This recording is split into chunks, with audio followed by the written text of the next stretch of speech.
नमस्कार। आज मैं सुना रही हूँ सच्चिदानंद हीरानंद वात्स्यायन अज्ञेय की कहानी हीली बोन की बत्तखें। हील बोन ने बुहारी देने का ब्रुश पिछवाड़े के बरामदे के जंगले से टेक कर रखा और पीठ सीधी करके खड़ी हो गई। उसकी थकी थकी सी आंखें पिछवाड़े के गीली लाल मिट्टी के काई ढके किंतु साफ फर्श पर टिक गईं। काई जैसे लाल मिट्टी को दिखने देकर भी एक चिकनी झिल्ली से उसे छाए हुए थी, वैसे ही हील बोन की आंखें पर भी कुछ छा गया, जिसके पीछे आंगन के चारों ओर तरतीब से सजे हुए जेरेनियम के गमलों, दो रंगीन बेत की कुर्सियों और रस्सी पर टंगे हुए 3-4 धुले हुए कपड़ों की प्रतिछवि रहकर भी न रही। कोई और गहरे देखता तो अनुभव करता कि सहसा उसके मन पर भी कुछ शिथिल और तंद्रामय छा गया, जिससे उसकी इंद्रियों की ग्रहणशीलता तो ज्यों की त्यों रही है, पर गृहीत छाप को मन तक पहुंचाने और मन को उद्वेलित करने की प्रणालियां रुद्ध हो गई हैं। किंतु हठात वह चेहरे का चिकना बुझा हुआ भाव खुरदुरा होकर तनाया। इंद्रियां सजग हुई, दृष्टि और चेतना केंद्रित, प्रेरणा प्रबल। हील बोन के मुंह से हल्की चीख निकली और वह बरामदे से दौड़कर आंगन पार करके एक और बने हुए छोटे से बाड़े में पहुंची। वहां उसने बाड़े का किवाड़ खोला और फिर ठिठक गई। एक और हल्की सी चीख उसके मुंह से निकल रही थी, पर वह अधबीच में ही रौहीन होकर एक सिसकती सी लंबी सांस बन गई। पिछवाड़े से कुछ ऊपर की तरफ पहाड़ी रास्ता था। उस पर चढ़ते व्यक्ति ने वह अनोखी चीख सुनी और रुक गया। मुड़कर उसने हील बोन की ओर देखा, कुछ झिझका, फिर जरा बाड़े के बीच के छोटे से बांस के फाटक को ठेलता हुआ भीतर आया और विनीत भाव से बोला, खूब लाई। हील बोन चौंकी। खूब लाई खासिया भाषा का राम राम है, किंतु यह उच्चारण परदेशी है और स्वर अपरिचित। यह व्यक्ति कौन है? फिर भी खासिया जाति के सुलभ आत्मविश्वास के साथ तुरंत संभल कर और मुस्कुराकर उसने उत्तर दिया, खूब लाई। और क्षण भर रुककर फिर कुछ प्रश्न सूचक स्वर में कहा, आइए आइए। आगंतुक ने पूछा, मैं आपकी कुछ मदद कर सकता हूँ? अभी चलते चलते शायद कुछ। नहीं, वह कुछ नहीं। कहते कहते हील का चेहरा उदास हो गया। अच्छा आइए देखिए। बाड़े की ओर 8-10 बतखें थीं। बीचों बीच फर्श रक्त से स्याह हो रहा था और आसपास बहुत से पंख बिखर रहे थे। फर्श पर जहां तहां पंजों और नाखूनों की छापें थीं। आगंतुक ने कहा, लोमड़ी? हाँ, यह चौथी बार है। इतने बरसों में कभी ऐसा नहीं हुआ था, पर अब दूसरे तीसरे दिन एकाध बत्तख मारी जाती है और कुछ उपाय नहीं सूझता। मेरी बत्तखों पर सारे मंडल के गांव ईर्ष्या करते रहते हैं। स्वयं सीएम के पास भी ऐसी बढ़िया झुंड नहीं था। पर अब हीली चुप हो गई। आगंतुक भी थोड़ी देर चुपचाप फर्श की ओर बत्तखों को देखता रहा। फिर उसने एक बार सिर से पैर तक हीली को देखा और मानो कुछ सोचने लगा। फिर जैसे निर्णय करता हुआ बोला, आप ढिठाई न समझें तो एक बात कहूँ? कहिए। मैं यहाँ छुट्टी पर आया हूँ और कुछ दिन तक नार्थले में ठहरना चाहता हूँ। शिकार का मुझे शौक है। अगर इजाज़त दें तो मैं इस डाकू की घात में बैठूं। फिर हीली की मुद्रा देखकर जल्दी से, नहीं, मुझे कोई कष्ट नहीं होगा। मैं तो ऐसा मौका चाहता हूँ। आपके पहाड़ बहुत सुंदर हैं, लेकिन लड़ाई से लौटे हुए सिपाही को कुछ शगल चाहिए। आप ठहरे कहाँ हैं? बंगले में। कल आया था, 5-6 दिन रहूंगा। सवेरे सवेरे घूमने निकला था। इधर ऊपर जा रहा था कि आपकी आवाज़ सुनी। आपका मकान बहुत साफ और सुंदर है। हाँ, कोई कचरा फैलाने वाला जो नहीं है। मैं यहाँ अकेली रहती हूँ। आगंतुक ने फिर हीली को सिर से पैर तक देखा। एक प्रश्न उसके चेहरे पर झलका, किंतु हीली की शालीन और अपने में सिमटी सी मुद्रा ने जैसे उससे पूछने का साहस नहीं दिया। उसने बात बदलते हुए कहा, तो आपकी इजाज़त है? मैं रात को बंदूक लेकर आऊँगा। अभी इधर आसपास देख लूँ कि कैसी जगह है और किधर से किधर को गोली चलाई जा सकती है। आप शौकिया आते हैं तो जरूर आइए, मैं इधर को खुलने वाला कमरा आपको दे सकती हूँ, कहकर उसने घर की ओर इशारा किया। नहीं नहीं, मैं बरामदे में बैठ लूंगा। यह कैसे हो सकता है? रात को आंधी बारिश आती है, तभी तो मैं कुछ सुन नहीं सकी रात। वैसे आप चाहें तो बरामदे में आराम कुर्सी भी डलवा दूंगी, कमरे में सब सामान है। हीली कमरे की ओर बढ़ी, मानो कह रही हो, देख लीजिए। आपका नाम पूछ सकता हूं? हीली बोन इरवा, मेरे पिता सीएम के दीवान थे। मेरा नाम दयाल है, कैप्टन दयाल, फौजी इंजीनियर हूं। बड़ी खुशी हुई, आइए अंदर बैठेंगे। धन्यवाद, अभी नहीं, आपकी अनुमति हो तो शाम को आऊंगा। खूब लाई। हीली कुछ रुकते स्वर में बोली, खूब लाई, और बरामदे में मुड़कर खड़ी हो गई। कैप्टन दयाल बाड़े में से बाहर होकर रास्ते पर हो लिए और ऊपर चढ़ने लगे, जिधर नई धूप में चीड़ की हरियाली दुरंगी हो रही थी और बीच बीच में बुरुस के गुच्छे गहरे लाल फूल मानो कह रहे थे, पहाड़ के भी हृदय हैं, जंगल के भी हृदय हैं। दिन में पहाड़ की हरियाली काली दिखती है, ललाई आग से दीप्त, और सांझ के आलोक में जैसे लाल ही पहले काला पड़ जाता है। हीली देख रही थी, बुरुस के इक्के दुक्के गुच्छे न जाने कहाँ अंधकारलीन हो गए हैं, जबकि चीड़ के वृक्षों के आकार अभी एक दूसरे से अलग स्पष्ट पहचाने जा सकते हैं। क्यों? रंग ही पहले बुझता है, फूल ही पहले ओझल होते हैं, जबकि परिपार्श्व की एक रूपता बनी रहती है। हीली का मन उदास होकर अपने में सिमट आया। सामने फैला हुआ नार्थलेम का पर्वतीय सौंदर्य जैसे भाप बनकर उड़ गया।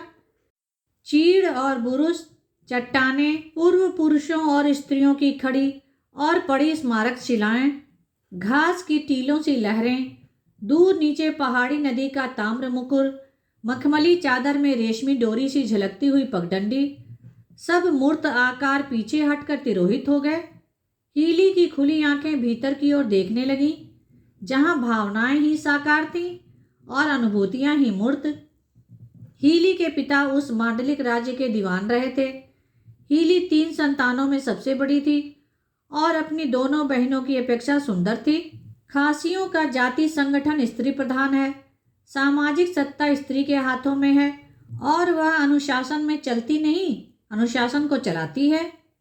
हीनी भी मानो नागथिलम की अधिष्ठात्री थी। नागक्रेम के नृत्योत्सव में जब सभी मंडलों के स्त्री पुरुष साखिया जाति के अधिदेवता नागाधिपति को बलि देते थे और उसके मर्द प्रतिनिधि अपने सीएम का अभिनंदन करते थे, तब नृत्य मंडली में हीली ही मौन सर्वसम्मति से नेत्री हो जाती थी और स्त्री समुदाय उसी का अनुसरण करता हुआ झूमता था, इधर और उधर, आगे और पीछे, दाएं और बाएं। नृत्य में अंग संचालन की गति न द्रुत थी न विस्तीर्ण, लेकिन कंपन ही सही, सिहरन ही सही। वह थी तो उसके पीछे पीछे सारा समुद्र उसकी अंग भंगिमा के साथ लहरें लेता था। एक नीरस सी मुस्कान हीली के चेहरे पर दौड़ गई। वह कई बरस पहले की बात थी। अब वह 34वां वर्ष बिता रही है। उसकी दोनों बहनें ब्याह करके अपने अपने घर रहती हैं।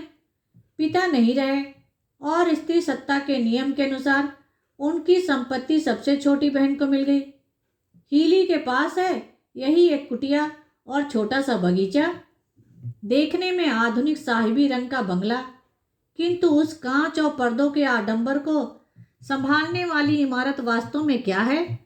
टीन की चादर पर गारे का प्लस्तर और चारों ओर जेरेनियम, जो गमले में लगा हो तो फूल है, नहीं तो निरी जंगली बूटी। वह कैसे हुआ कि वह नागक्रेम की रानी आज अपने 34वें वर्ष में इस कुटी के जेरेनियम के गमले संवारती बैठी है?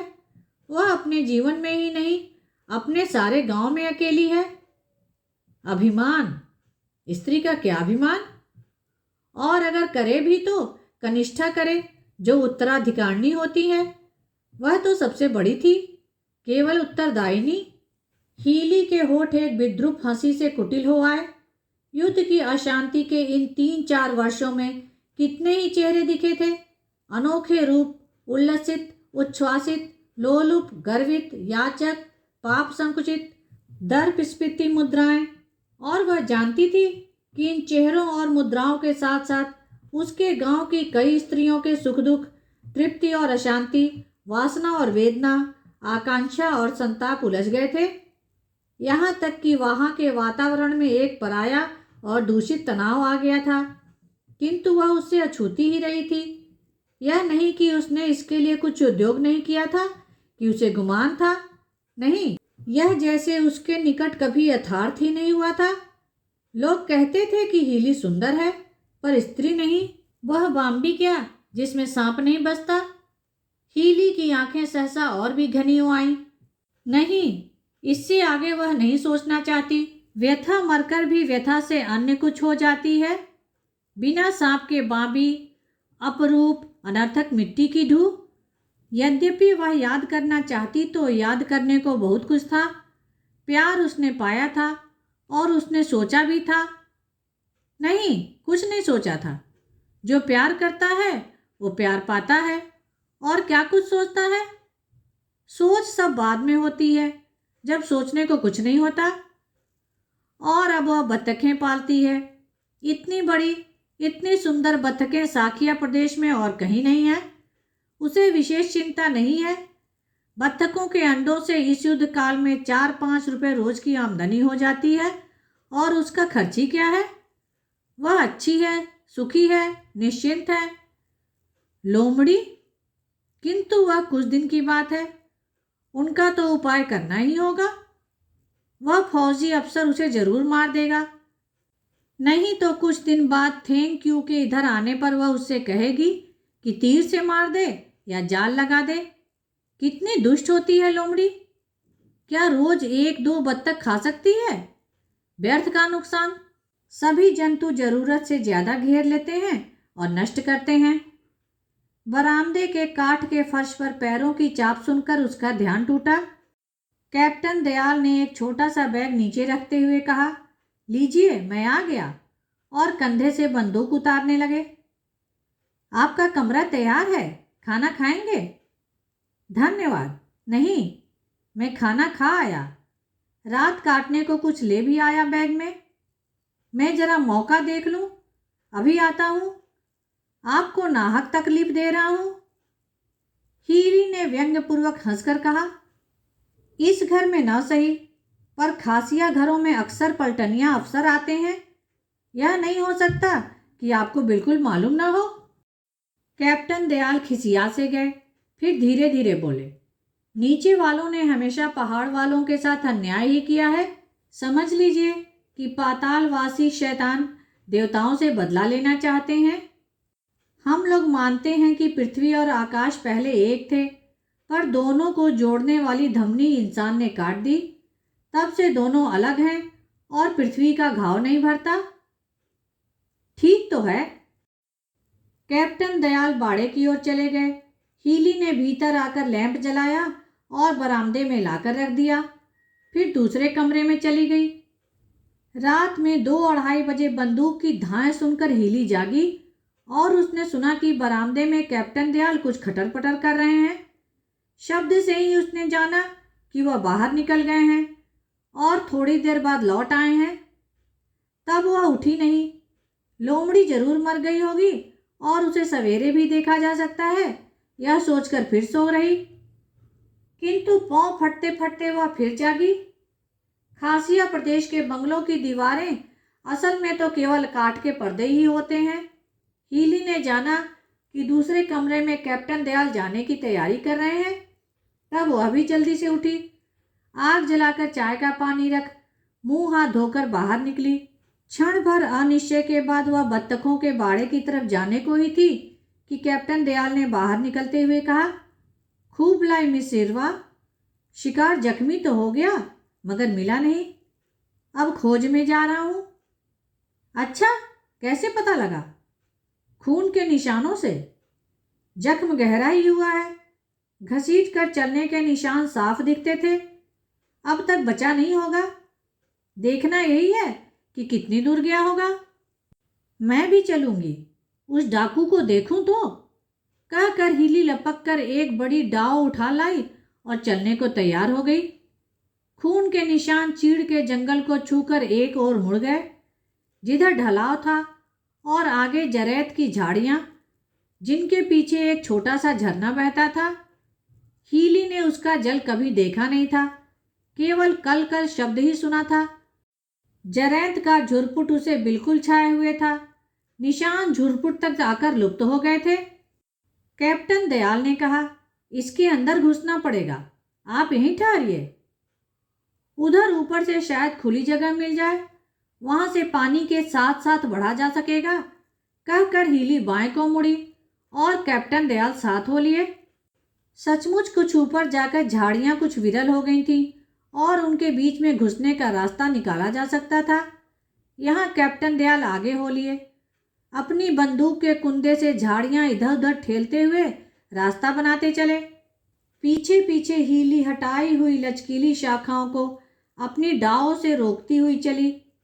कुछ आगे चलकर झरने का पाट चौड़ा हो गया, दोनों ओर ऊंचे और कुछ आगे को झुके हुए करारे, जिनके ऊपर जरैंत और हाली की झाड़ी इतनी घनी छाई हुई थी कि भीतर अंधेरा हो, परंतु पाट चौड़ा होने से मानो इस आच्छादन के बीच एक सुरंग बन गई थी, जिसमें आगे बढ़ने में विशेष असुविधा नहीं होती थी। कैप्टन दयाल ने कहा, यहाँ फिर खून के निशान हैं। शिकार पानी में से इधर घसीट कर आया है। हीली ने मुंह उठाकर हवा को सूंघा, मानो सीलन और जरैंत की तीव्र गंध के ऊपर किसी गंध को पहचान रही हो। बोली, यहाँ तो जानवर की। हठात कैप्टन दयाल ने तीखे फुसफुसाते स्वर में कहा, देखो। ठिठकने के साथ उनकी बाह ने उठकर हीली को भी जहां का तहां रोक दिया। अंधकार में कई एक जोड़े अंगारे से चमक रहे थे। हीली ने स्थिर दृष्टि से देखा। करारे में मिट्टी खोदकर बनाई हुई खोह में या कि खोह की देहरी पर नर लोमड़ी का प्राणहीन आकार दुबका पड़ा था। कास के फूल की झाड़ू सी पूंछ उसकी रानों को ढक रही थी, जहां गोली का जख्म होगा। भीतर शिथिल गात लोमड़ी उस शव पर झुकी खड़ी थी, शव के सिर के पास नीचा मुंह किए, मानो उसे चाटना चाहती हो और फिर सहम कर रुक जाती हो। लोमड़ी के पांव से उलझते हुए 3 छोटे छोटे बच्चे कुनमुना रहे थे। उस कुनमुनाने में भूख की आतुरता नहीं थी, न वे बच्चे लोमड़ी के पेट के नीचे घुसड़ पुसड़ करते हुए उसके थनों को ही खोज रहे थे। माँ और बच्चों में किसी को ध्यान नहीं था कि गैर और दुश्मन की आंखें उस गोपन घरेलू दृश्य को देख रही हैं। कैप्टन दयाल ने धीमे स्वर में कहा, यह भी तो डाकू होगी। हीली की ओर से कोई उत्तर न मिला। उन्होंने फिर कहा, इसे भी मार दें तो बच्चे पाले जा सके। फिर कोई उत्तर न पाकर उन्होंने मुड़कर देखा और अचकचा कर रह गए। पीछे हीली नहीं थी। थोड़ी देर बाद कुछ प्रकृतिस्थ होकर उन्होंने कहा, अजीब औरत है। फिर थोड़ी देर वह लोमड़ी और उसके बच्चों को देखते रहे। ओह, मुझे क्या, कहकर वह अनमने से मुड़े और जिधर से आए थे उधर ही चलने लगे। हीली नंगे पांव ही आई थी, पर लौटती बार उसने शब्द न करने का कोई यत्न किया हो, ऐसा वह नहीं जानती थी। झुरमुट से बाहर निकलकर वह उन्माद की तेजी से घर की ओर दौड़ी और वहां पहुंचकर सीधे बाड़े में घुस गई। उसके तूफानी वेग से चौंक कर पहले तो बत्तखें बिखर गईं, पर जब वह एक कोने में जाकर बाड़े के सहारे टिककर खड़ी अपलक उन्हें देखने लगी, तब वे गर्दनें लंबी करके उचकती हुई सी उसके चारों ओर जुट गईं और कक कक कक कक करने लगी। वह अधैर्य हीली को छू न सका, जैसे चेतना से बाहर फिसलकर गिर गया। हीली शून्य दृष्टि से बत्तखों को ताकती रही। एक ढीठ बत्तख ने गर्दन से उसके हाथ को ठेला। हीली ने उसी शून्य दृष्टि से हाथ की ओर देखा। सहसा उसका हाथ कड़ा हो आया, उसकी मुट्ठी डाव के हत्थे पर भिंच गई। दूसरे हाथ से उसने बत्तख का गला पकड़ लिया और दीवार के पास खींचते हुए डाव के एक झटके से काट डाला। उसी अनदेखते अचूक निश्चय से उसने दूसरी बत्तख का गला पकड़ा। भीजे हुए दांतों से उसने कहा, अभागिन, और उसका सिर धड़ से उड़ा दिया। फिर तीसरी, फिर चौथी, पांचवी, 11 बार डांव उठी और खट के शब्द के साथ बाड़े का खंभा कांपा। फिर एक बार हीली ने चारों ओर नजर दौड़ाई और बाहर निकल गई। बरामदे में पहुंचकर उसने अपने को संभालने को खंभे की ओर हाथ बढ़ाया और लड़खड़ाती हुई उसी के सहारे बैठ गई। कैप्टन दयाल ने आकर देखा, खंभे के सहारे एक अचल मूर्ति बैठी है, जिसके हाथ खून से लथपथ हैं और पैरों के पास खून से रंगी दाव पड़ी है। उन्होंने घबराकर कहा, यह क्या मिस इरवा? और फिर उत्तर न पाकर उसकी आंखों का जड़ विस्तार लक्ष्य करते हुए उसके कंधे पर हाथ रखते हुए फिर धीमे से कहा, क्या हुआ हीली? हीली कंधा झटककर छिटक कर परे हटती हुई खड़ी हो गई और तीखेपन से थर्राती हुई आवाज में बोली, दूर रहो हत्यारे। कैप्टन दयाल ने कुछ कहना चाहा, पर अवाक ही रह गए, क्योंकि उन्होंने देखा हीली की आंखों में वह निवर्या सूनापन घना हो गया है, जो कि पर्वत का चिरंतन विजन सौंदर्य है। धन्यवाद। कहानी को लाइक करें और शेयर करें। मेरे चैनल को सब्सक्राइब कर लें, जिससे सभी कहानियाँ आपको समय पर मिल जाएं।